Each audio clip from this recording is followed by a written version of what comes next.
睇切都要坦講，雙比勒嗰位啊，要隻拜神嘅習慣咧，尤其是以前雙比勒河嗰啊，喺中原啲講史鬧啊，佢哋就後先嘅咯，見下毛啊，全部都死晒，老人家都過先咗咯，係嘛？嘢拉啊、蒜啊啲啊都唔先嚟偷嘅咯，但係啊，肥佬平要點唔同啊？佢都唔識戒啊，成家人都唔識戒啊！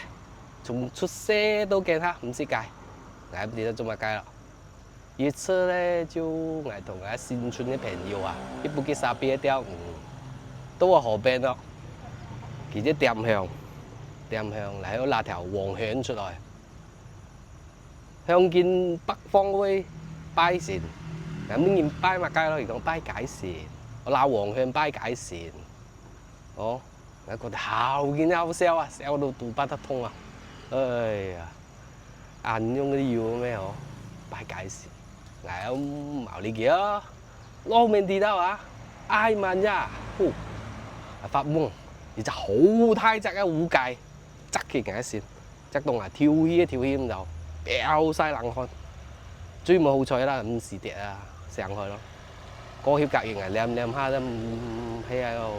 啲拜下好嘅啫，就去河邊嗰啲好似啊，然後拿條黃香拜解神，然後同佢講而家開始一隻嘢唔識戒啦，唔識戒肉 ，OK， 過曉啊，一開始唔識戒嘅時候，過2-3日，中馬標啊嗌，中3獎，過曉要平時都要買車啦，就買嘛，哇！500啊，中講你唔相信啊！我念到個車，幾都可以買車，仲係200條標。先冇嚟講，呢啲東西冇唔相信啊！啫。OK，多謝。